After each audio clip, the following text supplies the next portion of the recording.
Every war begins with a sound, but this one did not begin with the familiar thunder of artillery, the metallic shriek of steel tearing through armor, or the synchronized rhythm of soldiers marching toward an uncertain horizon. Instead, it began with something far more unsettling, something so soft and so easily missed that only those who have lived too long in darkness would ever recognize its meaning, because the first sound of this war was the sound of ash drifting across polished stone. It was the kind of sound that should not exist in a sealed chamber. Beneath the streets of London, a faint whisper like dust moving over marble, a dry, delicate hiss that seemed almost harmless until the chamber. Doors were forced open, and the oldest bloodline in Western Europe stepped inside to find what remained of one of their own. There was no body. There was no sign of struggle.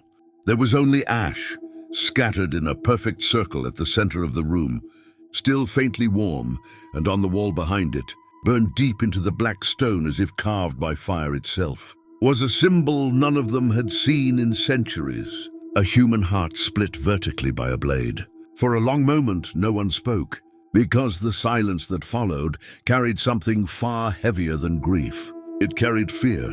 The Elder Bloodlines had ruled the shadows for so long that fear had become an abstract concept, something reserved for the fragile creatures they fed upon, something studied rather than experienced. But in that chamber, surrounded by the remains of an immortal who had survived kings, crusades, and the collapse of empires, they were forced to confront a truth that had not existed for nearly 1,000 years. Something was hunting them. To understand why this discovery sent a tremor through every hidden fortress, blood vault, and ancient coven from London to Prague, you must first understand what the Elder Bloodlines truly are.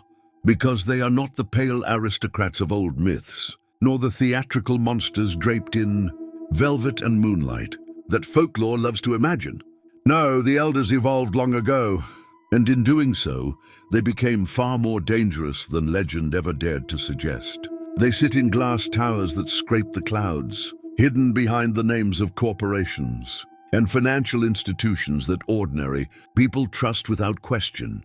They are the silent majority, shareholders in the companies that produce the medicine you take, the invisible hands moving markets, governments, and wars from behind polished boardroom tables. And to them, humanity is not a civilization, but an infrastructure, a carefully maintained ecosystem of warm bodies, beating hearts and flowing blood. For centuries, their power was absolute, not merely because of their age and strength, but because they understood something no empire before them had ever fully mastered. Control is strongest when the controlled never realize they are trapped. Yet for all their intelligence, for all the centuries of strategy and survival encoded into their blood, they made one mistake. They underestimated their own bloodline.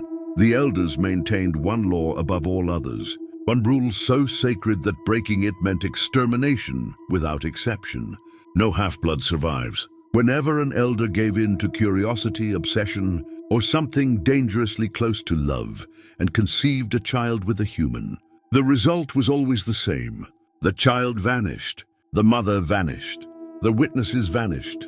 Entire districts burned to erase even the rumor that such a thing had occurred, because a Dhampir was more than an accident. A Dhampir was a flaw in the architecture of immortality itself. They inherited the speed, strength, and predatory instincts of the vampire bloodline. But unlike the Elders, they retained the pulse of the living, the warmth of a human body, and most terrifying of all, the ability to move freely beneath the sun. To the Elders, a Dhampir was not merely dangerous. It was proof that they were no longer gods. And then came Alaric. For centuries, his name had been spoken only in sealed chambers and whispered between Elders in the dead hours before dawn, because Alaric was not supposed to exist. And yet somehow, impossibly, he survived the purge. No one knows exactly how. Some say his human mother fled with him through the sewer tunnels beneath Vienna, carrying him through water blackened by plague and rot, while the quiet ones hunted them from above. Others claim that one of the Elders themselves betrayed the bloodline, and allowed the child to escape, either out of pity or because they foresaw what he might become. Whatever the truth may be, one fact remains. Alaric lived, and once a truth like that exists, it spreads like fire through dry timber. At first, the signs were subtle. A symbol carved into the walls of abandoned tunnels beneath Paris. A coded phrase hidden inside encrypted hospital networks in Berlin. A whispered sentence passed between frightened half-bloods who had spent their entire lives believing they were alone. "You are not alone." That sentence changed everything, because isolation had always been the Elder's greatest weapon. A hidden Dhampir living, in fear of their own hunger, is merely a frightened creature struggling to survive. But a Dhampir who discovers others becomes something else entirely. A resistance. Across the world they began to emerge from the shadows, pulled by something older than instinct and deeper than memory, as though the blood itself carried a call impossible to ignore. There was Kaelin in the Siberian wastes, a woman who had spent 4 decades hunting wolves with her bare hands because she feared what hunger might make her do to humans. There was Elias in Berlin, a former surgeon whose senses had become so refined that he could hear internal bleeding before machines detected it. A man who spent his nights walking hospital corridors like a ghost. There was Lucian in Tokyo, who had spent 30 years beneath the city and maintenance tunnels where darkness felt safer than daylight. One by one, they found the mark. One by one, they followed it. And somewhere deep beneath London, in a chamber hidden below the city's oldest cathedral, the first gathering of the Dhampir Resistance took place. But what none of them yet understood was that the elders had already discovered the ash chamber, and far beneath the city, something ancient had just awakened. Because the first elder to fall was never the target, he was the warning. And before the next sunrise, the resistance would learn that they were no longer the only hunters moving through the dark. The first thing they noticed was not the sound, it was the cold. Not the ordinary chill of underground stone or the damp breath of forgotten tunnels, but a cold that felt wrong in a way the body recognized before the mind could name it. A cold that moved like intention through the chamber beneath the cathedral and settled against the skin, with the quiet certainty of a hand closing around the throat. The gathering had been arranged in secrecy so absolute that even the most experienced among them believed they had covered every weakness, every access point, every possible line of surveillance. And yet as the Dhampir stood in the candlelit chamber surrounded by stone walls, blackened by centuries of incense and old fire, each of them began to feel the same thing. They were not alone. Kaelin was the first to turn. Her instincts had been sharpened by decades of survival in frozen wilderness, where the difference between life and death often arrived as nothing more than a shift in the wind. And when she slowly lifted her gaze toward the vaulted ceiling, every other heartbeat in the room seemed to follow hers. At first there was nothing, only darkness gathered in the high arches above. Then something moved, not quickly. That was what made it terrifying. It moved with the slow, deliberate patience of something that had no reason to hurry, as if it already knew escape was impossible. The candles along the chamber walls began to tremble, their flames bending inward toward the center of the room. And for one unbearable moment, the silence stretched so thin that every Dhampir there could hear the sound of their own pulse rising inside their ears. Then the first body fell.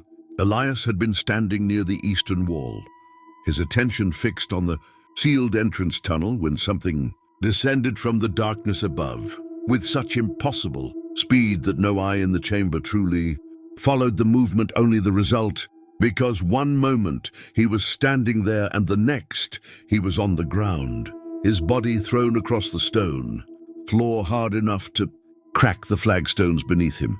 No scream, no warning, only impact. By the time Kaelin lunged forward, claws already extending from instinct rather than thought, the thing that had struck him was already standing in the center of the chamber. At first glance it resembled a man. That illusion lasted less than a second. Its limbs were too long, its shoulders unnaturally narrow, its fingers ending in blackened, talons that looked less like bone and more like polished obsidian, and where a human face should have been there was only something pale and stretched, too tightly across a skull that seemed older than memory itself. Its eyes were the worst part. Not red, not glowing, simply empty. Black wells so deep they seemed to absorb the candlelight around them. No one in the chamber needed to ask what it was. Every story whispered among hidden Dhampirs, every half-forgotten warning passed through the underground network. Every piece of folklore dismissed as myth suddenly sharpened into reality. A hound, but not just any hound. This one was older, stronger, something closer to prototype than weapon. The elders had not sent assassins. They had sent a message.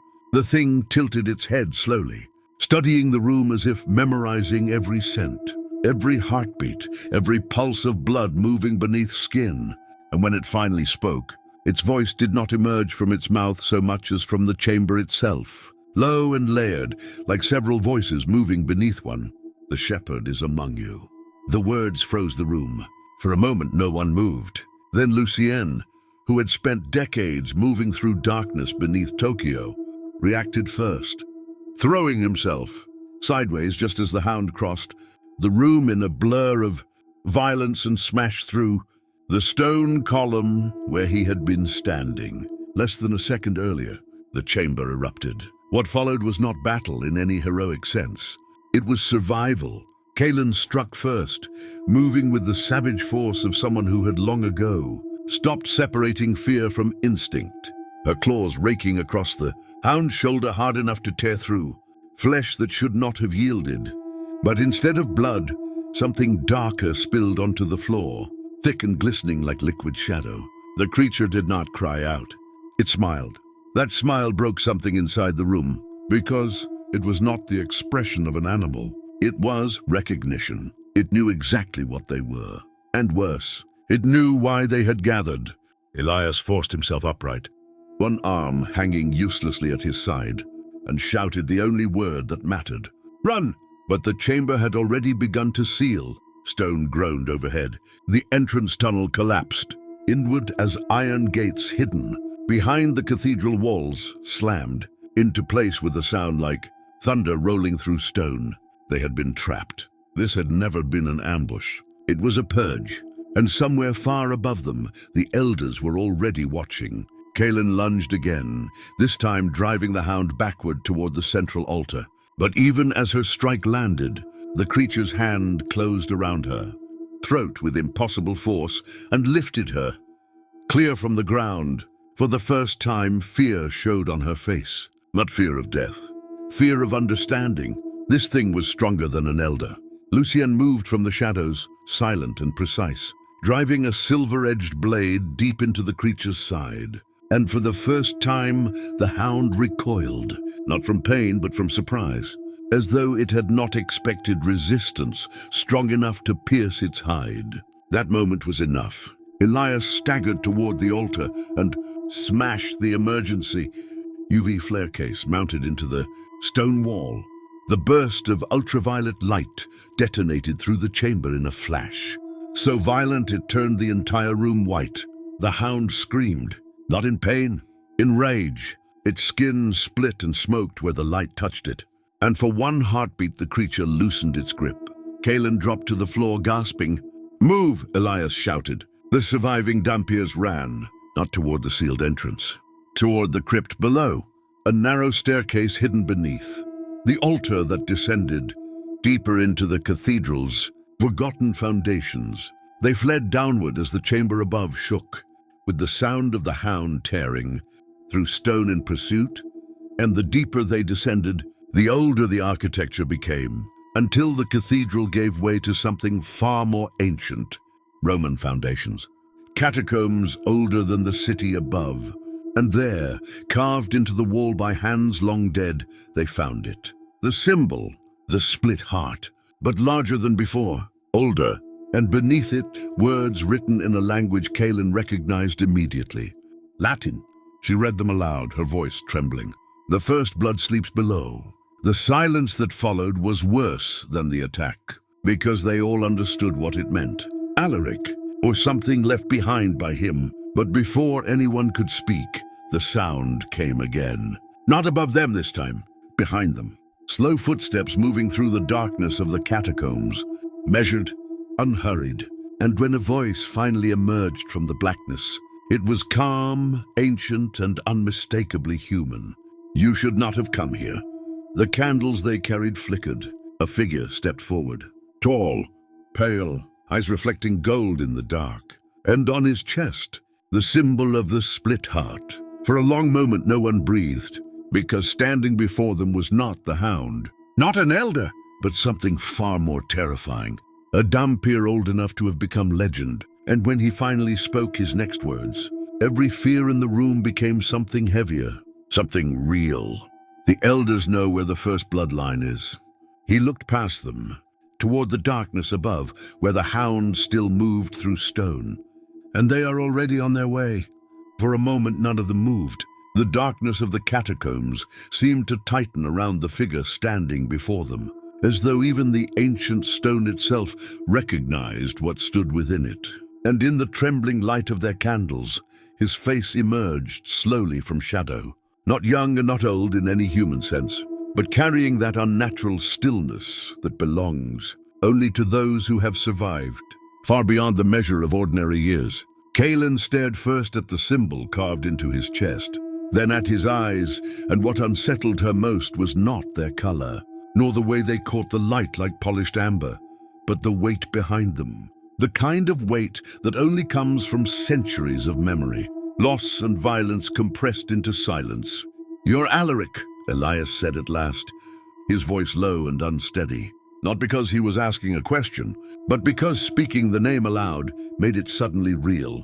The figure said nothing for a moment, and in that silence the distant sound of stone fracturing somewhere above them rolled down through the catacombs like a warning. The Hound, still moving through the foundations of the cathedral, still searching, still closing in. Finally the man inclined his head. "That name belonged to someone I used to be." His voice was not what they expected. It was not monstrous. It was calm, almost gentle, yet threaded with something that made every Dhampir present instinctively tense. Because beneath the surface of that calm was the restrained force of something ancient and dangerous, something that had spent centuries learning how not to unleash itself. Lucien stepped forward first, unable to restrain the question burning through all of them. "The elders know where the first bloodline is?" At this, the man who had once been Alaric turned his gaze toward the darkness behind them, deeper into the catacombs, where the air felt colder and older. And when he spoke again, his words seemed to settle into the stone itself. "They have always known." That answer landed like a blade. For centuries, the Resistance had believed the first bloodline was hidden, lost somewhere beneath the layers of myth, rumor, and deliberate erasure imposed by the elders. But the truth was worse, because it meant the elders had never feared losing it. They had been guarding it. "The first bloodline is not a place," Alaric continued, his eyes fixed somewhere beyond them, as though looking through the walls into memory itself. "It is the source from which every elder lineage was born, the first convergence of cursed blood and human flesh, the origin of everything they became, and beneath this city, deeper than even these catacombs, it still sleeps." Kaelin felt the cold deepen around her. Then why haven't they destroyed it? For the first time, something close to bitterness touched Alaric's expression. "Because they can't." The sound from above came again, louder now, closer, the violent cracking of ancient stone under unnatural force. And this time dust drifted from the ceiling in pale streams, forcing them all to look upward. The Hound had found the descent. "They are coming," Elias said. Alaric nodded once, slowly. "Yes," he replied. And there was something in the certainty of his voice that made it infinitely more terrifying, but not for us. The words had barely settled when the entire catacomb shook. Not from above, from below. At first it was subtle, a vibration beneath their feet, a deep pulse moving through the foundations of the earth itself. But then it grew stronger, stronger until loose. Stones began to jump across the floor, and the ancient walls groaned under a pressure that felt almost alive. Lucien turned toward the deeper passage. "What is that?" Alaric looked into the darkness. "That," he said quietly, "is why the elders are afraid." The passage beyond the chamber sloped downward into blackness so complete that even Dhampir vision struggled to penetrate it. And yet from somewhere far below, there came a sound unlike anything any of them had ever heard. A heartbeat, slow, massive, ancient. One beat, then silence, then another. Each pulse rolled through the catacombs like thunder. Kaelin's throat tightened. "That's impossible." Alaric's eyes darkened. "No," he said, "it is inevitable. The first blood still lived. Not as a person, not as a creature. Something older, something suspended between death and immortality. The primal source from which every elder line had descended. And now it was waking. Before anyone could react, the darkness above exploded. The hound tore through the ceiling in a shower of stone and dust, landing between them and the staircase with a sound like bones snapping under impossible force, its black eyes immediately fixing on Alaric. For the first time, the creature hesitated. Recognition. Then it lunged. What happened next moved too quickly for human thought to follow. Alaric crossed the distance in a blur that seemed less like speed and more like absence, as though space itself had simply folded around him, and his hand closed around the hound's throat before it had even completed the leap. The impact cracked the stone floor. The creature writhed, claws tearing through the air, but Alaric held it effortlessly, his expression unchanged. For one horrifying moment, Kaelin understood. This was not merely the first Dhampir. This was something far beyond them, something shaped by centuries of war. Alaric turned to them, still holding the hound suspended. "You need to leave." "No," Elias said immediately, but Alaric's eyes sharpened. "If the first bloodline fully awakens before it is severed, every elder connected to it will feel the call." Silence. Then realization. The elders were not coming for the resistance. They were coming for the source, to protect it, or to control it. Kaelin's voice dropped to almost a whisper. "How do we stop it?" Alaric looked toward the darkness below. "There is a blade." Lucien frowned. "A weapon?" "No," Alaric said, and for the first time, there was something almost haunted in his tone. "A memory."